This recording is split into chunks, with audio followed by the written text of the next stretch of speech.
من يهده الله فلا مضل له ومن يضلله فلا هادي له ونشهد أن لا إله إلا الله وحده لا شريك له وأشهد أن محمدا عبده ورسوله أما بعد فأعوذ بالله من الشيطان الرجيم بسم الله الرحمن الرحيم ولله العزة ولرسوله وللمؤمنين ولكن المنافقين لا يعلمون آمنت بالله صدق الله العظيم إن الله وملائكته يصلون على النبي يا أيها الذين آمنوا صلوا عليه وسلموا تسليما. سارے دوست مل کے پڑھ لیں. الصلاۃ والسلام علیک یا سیدی یا رسول اللہ وعلی آلک وصحبک یا سیدی یا حبیب اللہ. الصلاۃ والسلام علیک یا سیدی یا رحمۃ للعالمین وعلی آلک وصحبک یا سیدی یا شفیع المذنبین.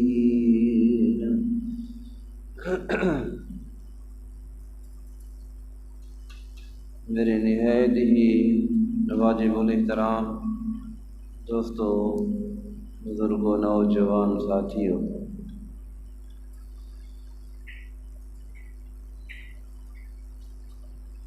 یہ اسلامی سال کا دوسرا مہینہ ہے جسے سفر کہتے ہیں. سفر کا معنی یہ نہیں کہ جس طرح کہ ہم دنیاوی طور پہ سفر کرتے ہیں کہ کوئی کسی ایک شہر سے دوسرے شہر کی طرف سفر کرتا ہے، کوئی احباب اپنے محلے سے شہر کی طرف جاتا ہے، بازار میں جاتا ہے، اسے بھی سفر کہتے ہیں. اس مہینے میں اکثر اللہ کے نیک بندوں کے عرس ہوتے ہیں. اللہ کے نیک بندوں کے، اللہ کے دوستوں کے، ولیوں کے عرس ہوتے ہیں. عرس کا مطلب کیا ہے؟ ان کا وصال ہوتا ہے. اس مہینے میں اکثر اولیاء کرام کا وصال اسی مہینے میں ہوا، تو سال کے بعد ان کی جو برسی آتی ہے اسے عرس کہتے ہیں. خوشی مناتے ہیں کہ یہ اللہ کا ولی جب دنیا میں آیا تو کامیاب ہو کے واپس اللہ کی بارگاہ میں گیا ہے، تو اس کے وصال پہ خوشی مناتے ہیں کہ ہمارا یہ شخص، ہمارا یہ عزیز اور حضور کی امت کا وہ فرد جس نے اپنی ساری زندگی اللہ کی شریعت کے مطابق گزار کر اس دنیا سے واپس چلا گیا، وہ کامیاب ہو گیا. تو ان کے عرس بھی منائے جاتے ہیں. تو آج کی جو تلاوت میں نے آپ دوستوں کے سامنے کی ہے سورۃ منافقون ہے، پارہ نمبر 28. سورۃ منافقون کی آیت نمبر 8 ہے، اور اس کے کچھ حصے کی میں نے تلاوت کی۔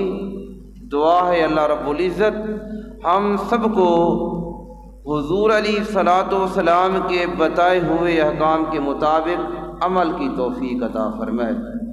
اللہ پاک نے اس آیت میں اس بات کا ذکر فرمایا وَلِلَّهِ الْعِزَّةُ، ساری عزتیں اللہ کی ہیں۔ وَلِلَّهِ الْعِزَّةُ وَلِرَسُولِهِ، اور اس کے رسول کی ہیں۔ وَلِلْمُؤْمِنِينَ، اور عزتیں ایمان والوں کی ہیں۔ وَلَٰكِنَّ الْمُنَافِقِينَ لَا يَعْلَمُونَ، اللہ قرآن کے اندر اس بات کا ذکر کر رہا ہے جو منافق ہیں وہ ان شانوں کو نہیں جانتے کہ اللہ کی شان کیا ہے، اللہ کے رسول کی شان کیا ہے، ایمان والوں کی شان کیا ہے۔ جو اللہ کا ولی ہے پہلے اسے ایمان کی دولت عطا ہوگی، وہ حضور کی چوکھٹ پہ آئے گا، حضور کی غلامی کا پٹا اپنے گلے کے اندر ڈال لے گا، اسے دوسرا مقام پھر اللہ کے دوستوں کے اندر اسے شامل کیا جائے گا۔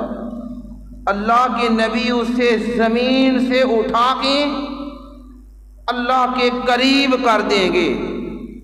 پھر کبھی اللہ ان سے محبت کرتا ہے، کبھی یہ اللہ سے محبت کرتے ہیں، تو اسے اللہ کا ولی کہتے ہیں۔ اللہ ولی الذین آمنوا، فرمایا اللہ ولی ہے ایمان والوں کا۔ ولی کا معنی کیا ہے؟ مددگار، مدد کرنے والا۔ کبھی اللہ اپنے ایمان والوں کی مدد کر رہا ہے، اور کبھی الا ان اولیاء اللہ لا خوف، خبردار جو اللہ کے دوست ہیں نہ انہیں دنیا میں کوئی خوف ہے، نہ وہ قیامت کے دن غم زدہ ہوں گے، انہیں غم بھی نہیں ہوگا، انہیں خوف بھی نہیں ہوگا۔ تو کبھی اللہ اپنے بندوں کی طرف نسبت کرتا ہے، اس اللہ کے ولی کی نسبت اللہ کی طرف ہوتی ہے، اور کبھی اللہ کے ولی کی نسبت اللہ کے بندوں کی طرف ہوتی ہے۔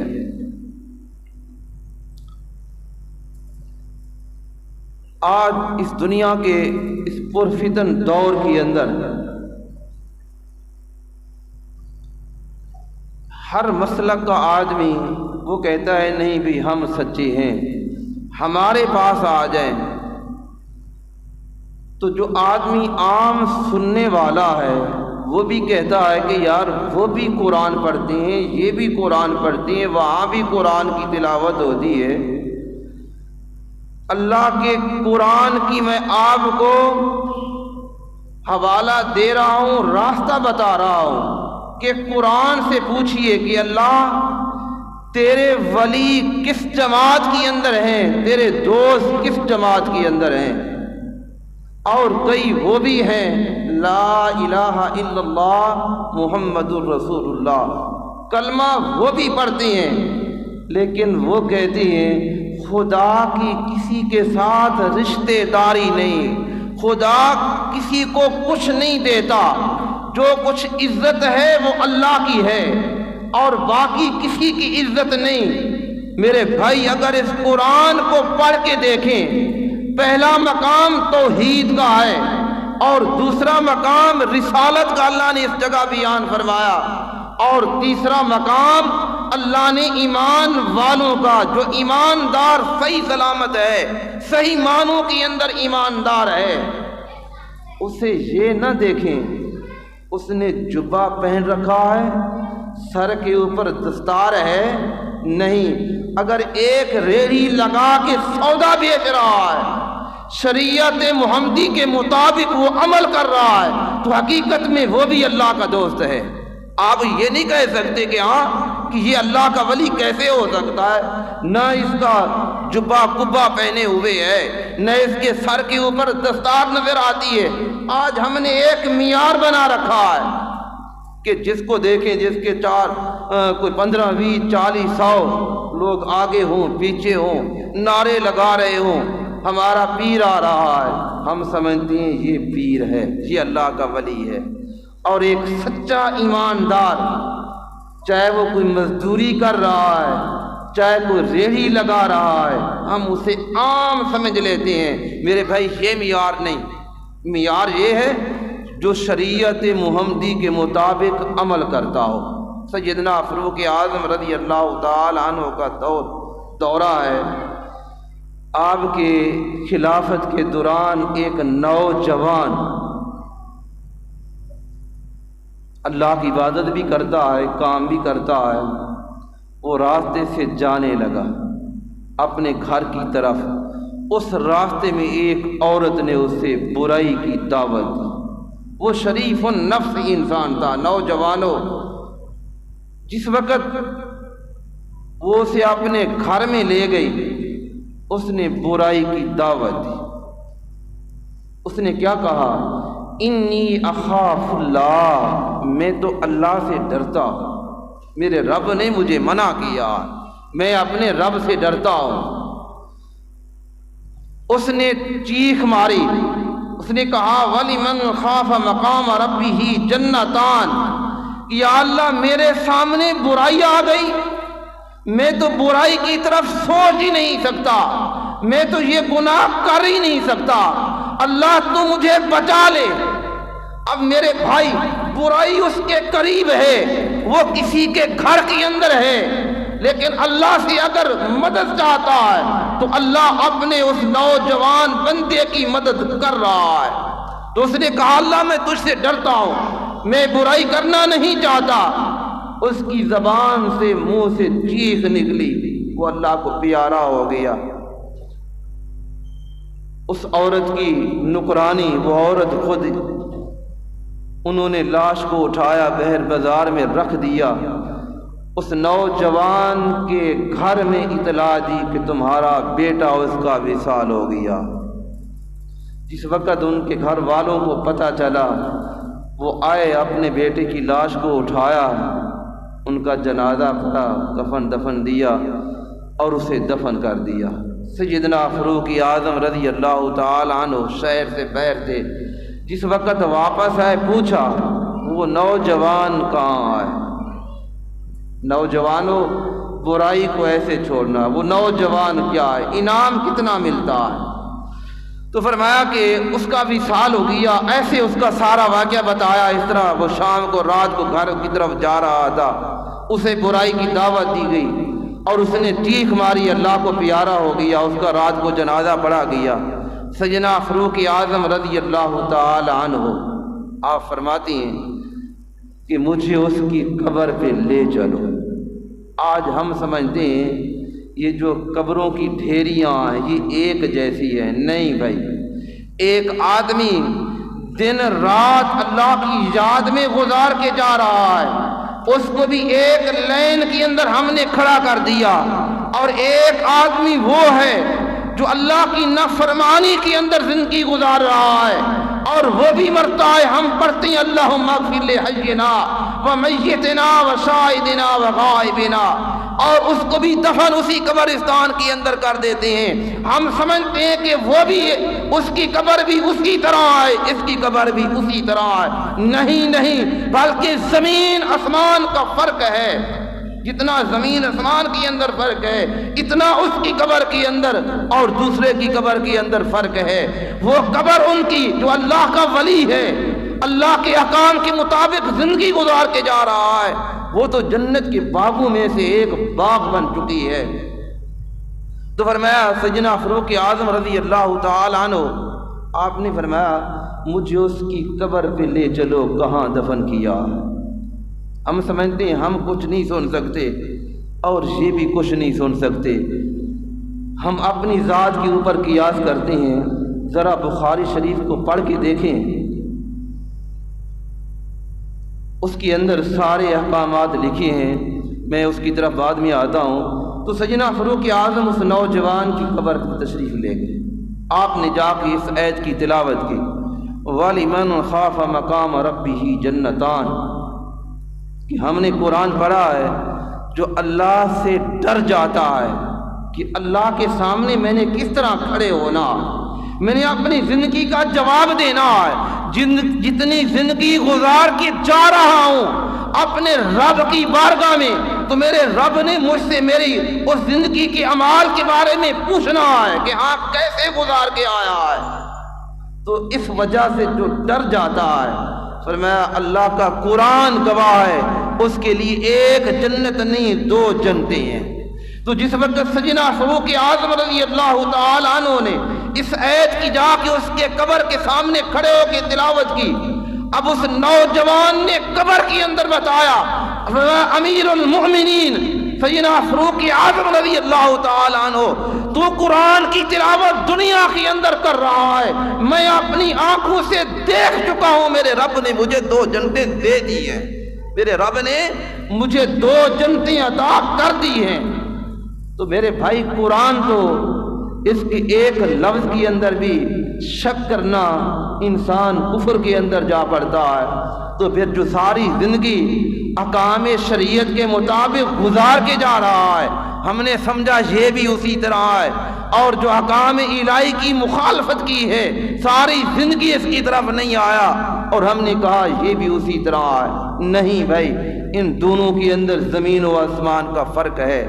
ملا علی قاری رحمۃ اللہ تعالی، ان کی کتاب ہے مرقات، آپ فرماتے ہیں اللہ کا ولی کسی شہر سے گزر جائے، کسی شہر سے رات کو گزرے یا دن کو گزرے، فرمایا سواری کے اوپر ہے، تو فرمایا اس کی جو برکتیں ہیں وہ شہر والوں کو عطا ہو جاتی ہیں، اس کی برکتیں شہر والوں کو مل جاتی ہیں، صرف اس نے وہاں سے رابطہ لیا، وہاں سے وہ گزر گیا۔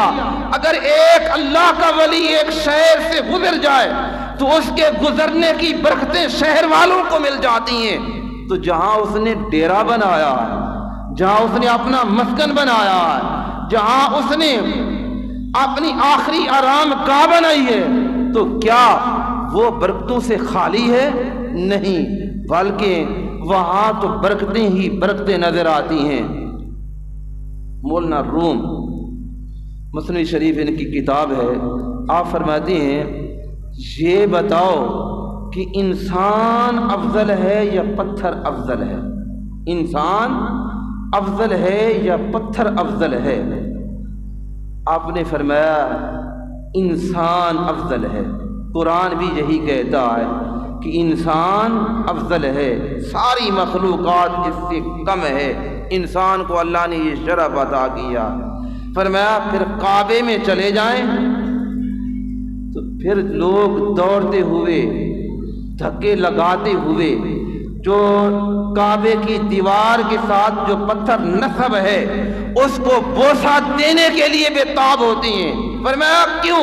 حالانکہ انسان افضل تھا، انسان افضل ہے، اور پھر اس پتھر کو بوسے دینے کے لیے، چومنے کے لیے وہ اتنا بڑا زور کیوں لگا رہا ہے؟ فرمایا نادان، تم جانتی نہیں اس پتھر کی نسبت اللہ کے گھر کے ساتھ ہو گئی، اس پتھر کی نسبت اللہ کے گھر کے ساتھ ہو گئی۔ تو فرمایا اس پتھر کو نہیں دیکھتا، اللہ کے گھر کو دیکھتا ہے کہ اس کا تعلق میرے رب کے گھر کے ساتھ بن چکا ہے، تو اسی لیے میں اسے چومتا ہوں۔ اور اسی طرح فرمایا مولانا روم فرماتے ہیں، فرمایا کیا کپڑا افضل ہے یا انسان افضل ہے؟ فرمایا آواز آئے گی انسان افضل ہے۔ فرمایا پھر انسان افضل ہے تو جو غلاف کعبہ ہے، اس غلاف کعبہ کو کبھی انسان اپنی آنکھوں سے لگاتا ہے، کبھی اسے چومتا ہے، اس کا ٹکڑا لینے کے لیے بے تاب ہوتا ہے۔ کبھی میرے پاس غلاف کعبہ کا کوئی ٹکڑا تو میرے پاس آ جائے، اور وہ خوش قسمت سمجھتا اپنے آپ کو کہ میرے گھر کے اندر غلاف کعبہ کے کچھ دھاگے ہیں۔ تو میرے بھائی کس سبب سے؟ فرمایا اس کپڑے کی نسبت اللہ کے گھر کے ساتھ ہو گئی، اس کپڑے کی نسبت اللہ کے گھر کے ساتھ ہو گئی، تو اسی لیے وہ افضل ہو گیا۔ اگر وہی کپڑا اس سے اعلیٰ کپڑا آپ کے پاس کیوں نہ آ جائے؟ کبھی آپ نے اپنے لباس کو چوما ہے؟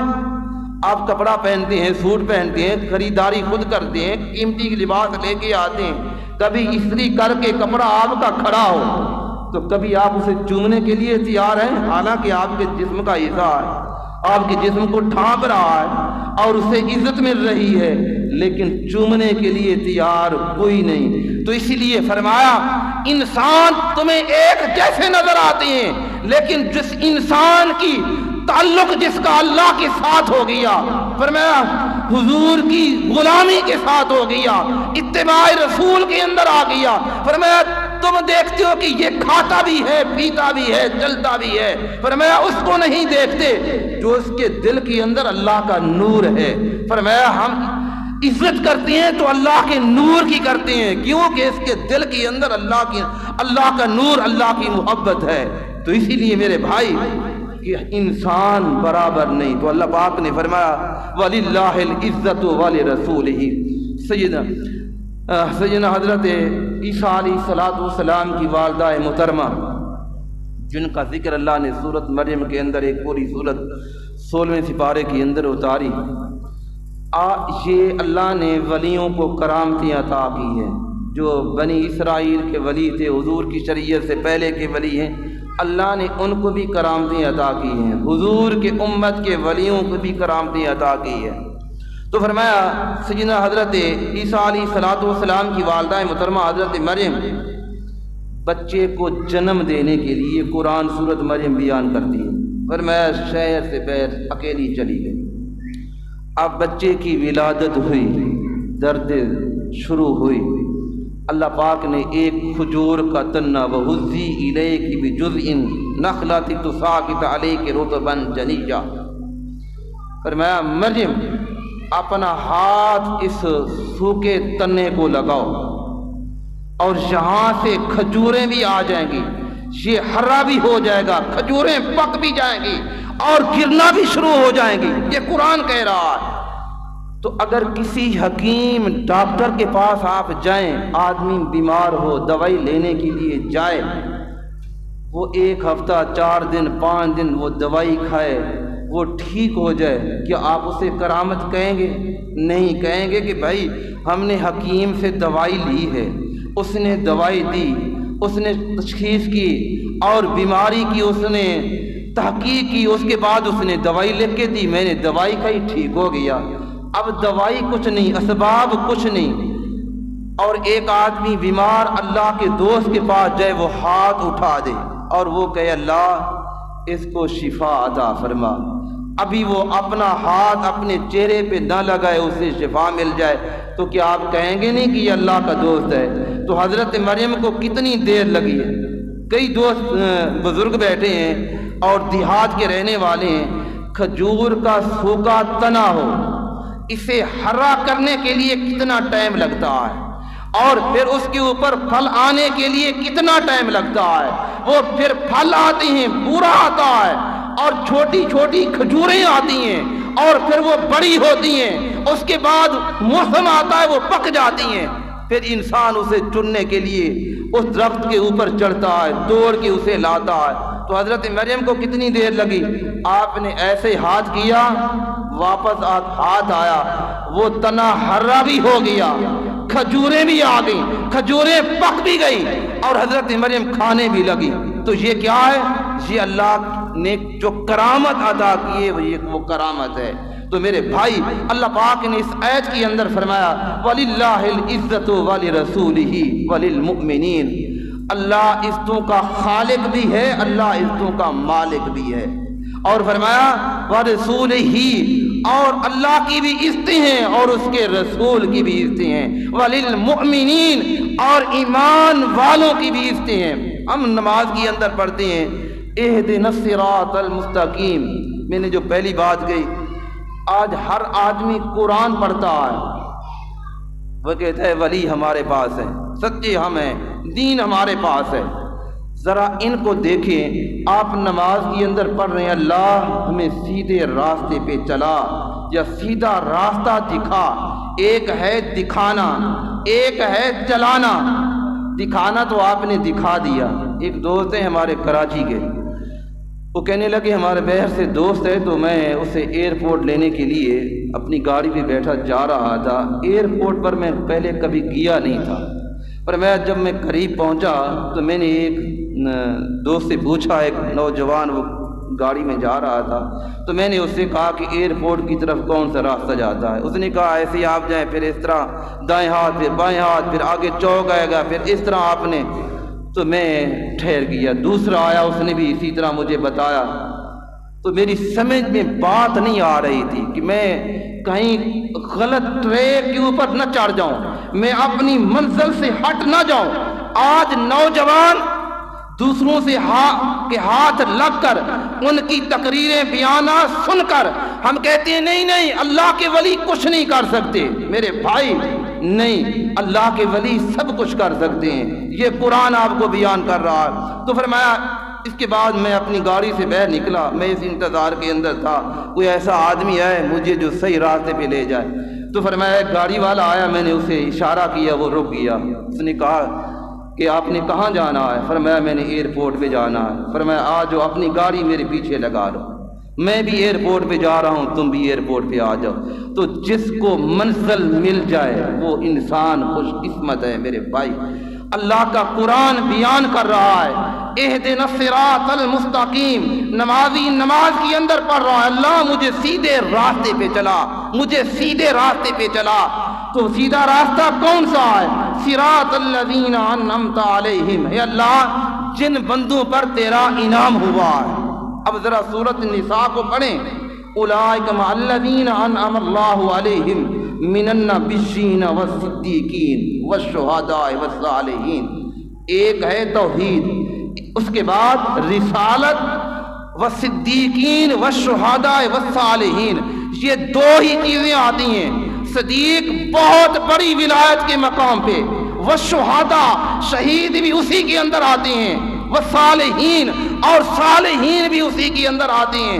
اس سے پتہ یہ چلتا ہے اللہ ہمیں نبیوں والا راستہ اور اپنے ولیوں والا راستہ ہمیں بتا دے، بس اسی راستے کی خیرات مانگنے کے لیے تیرے دربار کے اندر سوال کر رہے ہیں۔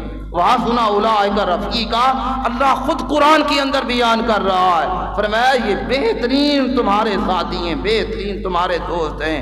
ذَلِكَ الْفَضْلُ مِنَ اللَّهِ، فرمایا یہ تو اللہ کا بہت بڑا فضل ہے۔ جس کو دنیا کے اندر رہنما مل جائے، جس کو دنیا کے اندر ایسا پیشوا مل جائے، ہر برائی سے اسے منع کرتا جائے، بھئی تو نے اس راستے پہ چلنا ہے، تو انسان خوش قسمت ہے۔ تو میرے بھائی اللہ پاک نے فرمایا وَلِلَّهِ الْعِزَّةُ وَلِرَسُولِهِ وَلِلْمُؤْمِنِينَ وَلَٰكِنَّ الْمُنَافِقِينَ لَا يَعْلَمُونَ، فرمایا ساری عزتیں اللہ کی ہیں، وَرَسُولِهِ اور اس کے رسول کی ہیں، وَلِلْمُؤْمِنِينَ اور ایمان والوں کی ہیں۔ اللہ کا آپ شکر ادا کریں، اللہ نے آپ کو ایمان کی دولت عطا کی ہے، اللہ نے آپ کو ایمان کی دولت عطا کی ہے۔ اور فرمایا وَلَٰكِنَّ الْمُنَافِقِينَ لَا يَعْلَمُونَ، جو منافق ہیں وہ نہیں جانتے۔ اچھا میں نے پہلے حضرت مریم کی ایک بات کا ذکر فرمایا کہ حضرت مریم نے ہاتھ بڑھایا، ہاتھ لگایا، وہ تنا جو سوکھا تھا ہرا ہو گیا، اس کے اوپر کھجوریں آ گئیں، کھجوریں پک گئیں۔ اگر ہاتھ نہ لگتا، اگر ہاتھ نہ لگتا، اللہ قادر نہیں ہے گا؟ اللہ اسے ہرا نہیں کر سکتا؟ اللہ بے موسم پھل نہیں دے سکتا؟ کیا اس کو ہرا بھرا کرنے کے بعد اللہ کمزور ہے؟ اللہ اسی طرح طاقتور ہے۔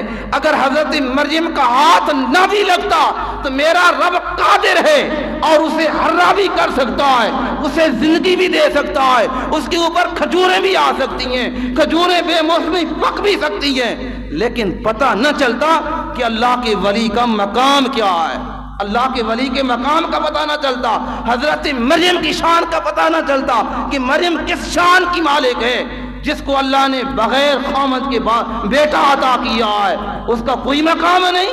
تو اس لیے حضرت مریم کا ہاتھ لگتا ہے، بے موسمی کھجوریں بھی آ جاتی ہیں، پک بھی جاتی ہیں، وہ درخت ہرا بھی ہو جاتا ہے۔ تو اس لیے مولا علی قاری فرماتے ہیں کہ اللہ کا ولی جس شہر سے گزر جائے، شہر والوں کے اندر وہ برکتیں تقسیم کرتا ہوا چلا جاتا ہے۔ تو اس سے پتہ یہ چلتا ہے اللہ کے ولی کا جو وجود ہے وہ برکت والا ہے۔ ایک بات، اور دوسری بات، حضور داتا علی حجویری رحمۃ اللہ تعالی بہت بڑے اللہ کے ولی ہیں، اور فرمایا کہ ایک جن کا وصال ہو جائے اللہ کے ولی کا، ان کی اولاد پیچھے ہو تو اولاد کے سبب سے آستانے چلتے رہتے ہیں، تھرون کے اسی طرح برقرار رہتی ہیں۔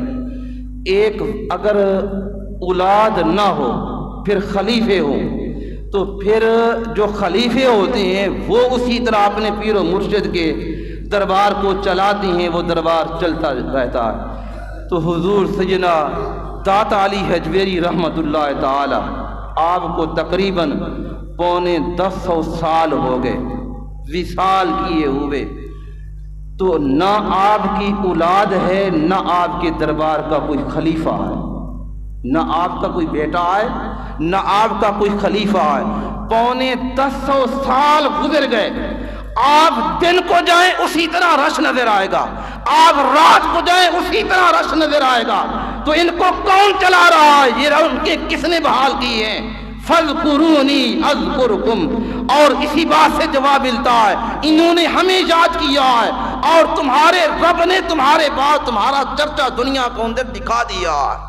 اور وہ اللہ کے ولی نہ اپنی اولاد کے محتاج رہتے ہیں، نہ خلیفوں کے محتاج رہتے ہیں، اللہ ہی ان کا چرچا کرتا رہتا ہے۔ فرمایا اسی طرح پاکستانی حکومت کو جو کہتی ہیں اللہ کے ولی کچھ دیتے نہیں، میرے بھائی ذرا حضور داتا علی حجویری کے دربار پہ جائیں، حکومت سے پوچھیں، اور 24 کروڑ سالانہ ان کو بچت آپ کے دربار سے ملتی ہے۔ 24 کروڑ، پوری تحقیق کے مطابق میں بات کر رہا ہوں، 24 کروڑ روپیہ حکومت پاکستان کے خزانے کے اندر سال کے بعد جاتا ہے۔ پھر بتائیں اللہ کا ولی دنیا سے پردہ کر کے پھر بھی دیتا ہے، اللہ کا ولی زندہ ہو پھر بھی دیتا ہے، اگر اللہ کا ولی پردہ کر جائے پھر بھی دیتا ہے۔ اور ایک بات پوری تحقیق کے ساتھ، قبر کے اندر سوال ہوتے ہیں، یہ جو روح ہے روح مرتی نہیں، کوئی کسی مسئلہ سے آپ پوچھ لیں اور جا کے کہیں کہ آج قاری صاحب نے اس بات کا ذکر کیا، قرآن کے اندر ایک ایت دکھا دیں کہ جس کے اندر روح کے مرنے کا اللہ نے ذکر فرمایا ہو کہ یہ روح مر جاتی ہے، نہیں، پر روح مرتی نہیں۔ بخاری شریف کے اندر ہے کہ جس وقت آپ اپنے عزیز کو قبر کے اندر دفن کر کے آتے ہیں 3 سوال آپ سنتے ہیں، اور وہ 3 سوال کس سے ہوتے ہیں؟ زندہ سے ہوتی ہیں یا مردہ سے ہوتے ہیں؟ اور فرمایا جب تم چلتے ہو اور تمہارے چلنے کی آواز وہ مرنے والا شخص سن رہا ہوتا ہے، فرمایا وہ سن رہا ہوتا ہے۔ اور جب کوئی آدمی ان کی قبر پہ جاتا ہے، نوجوانوں اپنے ماں باپ کی قبروں پہ جایا کرو، تمہارے ماں باپ تمہیں دیکھتے ہیں، حضور علیہ الصلوۃ والسلام کی سواری ہے، آپ ایک قبر سے گزرے، وہ طبقی حضور علیہ الصلوۃ والسلام نے فرمایا میرے صحابہ تم نے دیکھا اس سواری کو؟ فرمایا ہاں یا رسول اللہ۔ یہ خوف زدہ ہوئی، فرمایا یہ 2 قبریں ہیں اور 2 قبروں کے اندر فرمایا عذاب ہو رہا ہے۔ فرمایا میں تمہیں بتاؤں کس سبب سے عذاب ہو رہا ہے؟ فرمایا ایک پیشاب کے چھینٹوں سے نہیں بچتا تھا اور دوسرا چغلی کرتا تھا۔ فرمایا ایک ہری شاخ توڑ کے لاؤ، حضور علیہ الصلوۃ والسلام نے کی بارگاہ میں شاخ کو لایا گیا اور اس شاخ کے 2 ٹکڑے کیے، یہ بخاری شریف کی حدیث ہے۔ فرمایا ایک ٹکڑا ایک قبر کے اوپر، دوسرا ٹکڑا دوسری قبر کے اوپر رکھ دیا۔ صحابہ پوچھنے لگے یا رسول اللہ اس کا فائدہ کیا ہوگا؟ فرمایا جب تک یہ ہری رہیں گی، فرمایا اللہ کا ذکر کرتی رہیں گی، ان کے اوپر اللہ عذاب کو اٹھا لے گا۔ یہاں شارحین لکھتے ہیں کہ ایک سواری ہے، ایک جانور ہے، وہ قبر کے بہر ہے، عذاب قبر کے اندر ہو رہا ہے۔ فرمایا قبر کے اندر کا عذاب وہ دیکھ رہی ہے، فرمایا کس سبب سے؟ کہ اس کی پشت کے اوپر امام الانبیاء سوار بیٹھے ہیں۔ فرمایا جس کی پشت کے اوپر اللہ کے نبی سواری کر رہے ہیں اور سواری کو اللہ نے دیکھنے کی طاقت عطا کی ہے، اور جس دل کے اندر اللہ کے نبی کی محبت ہو، کیا وہ آنکھ نہیں دیکھ سکتی کہ ہاں کہ میرے بہر کون آیا ہے اور کیا مانگ رہا ہے، کیا میں نے دینا ہے؟ تو اللہ کا ولی اللہ کی عطا سے سب کچھ عطا کرتا ہے۔ تو اسی لیے میں نے اس بات کا ذکر کیا کہ حضور داتا علی حجویری رحمۃ اللہ تعالیٰ کے دربار سے ہم ایک مرتبہ، میری خود مشاہدے کی بات ہے، وہاں ہم گئے، تقریباً 10-12 سال کی بات ہے، 2 دوست اس نیت پہ ہم سلام کرنے کے لیے، تو اندر جا کے بیٹھے، تقریباً 30 یا 40 پنکھے، 9 پنکھے ایک آدمی لے کر آیا، وہاں ایک دوست بیٹھے تھے، انہوں نے کہا کہ میں جمعہ یہاں پڑھتا ہوں۔ ہم نے کہا کہ یار یہ بڑی خراب دی ہے، بڑے 30-40 پنکھے دیے۔ وہ کہنے لگے قاری صاحب کچھ نہیں، یہ کچھ نہیں، ہم یہاں رہتے ہیں، ہمیں معلوم ہے۔ فرمایا ایک آدمی چیک اپنے گلے کے اندر ڈال کے گیا کتنے کروڑ کا، اور اس نے کہا کہ یہ کام کریں، اپنا نمبر لکھ کر دیا، اگر اور پیسوں کی ضرورت ہو تو اس نمبر پہ رابطہ کر لینا، ہم دینے کے لیے تیار ہیں، جتنا خرچہ آئے گا ہم اس کو ادا کرنے کے لیے تیار ہیں۔ تو فرمایا یہ تو 40 یا 30 پنکھے آ گئے، یہ تو کچھ نہیں۔ فرمایا تو اسی لیے میرے بھائی جو اللہ کے سچے ولی ہیں، جنہوں نے زندگی شریعت محمدی کے مطابق گزاری ہے، اگر وہ دنیا سے پردہ کر کے چلے بھی جائیں تو پھر بھی سب کچھ اللہ کی عطا سے دیتے ہیں۔ دعا ہے اللہ رب العزت ہم سب کو حضور علیہ الصلوۃ والسلام کے بتائے ہوئے احکام کے مطابق عمل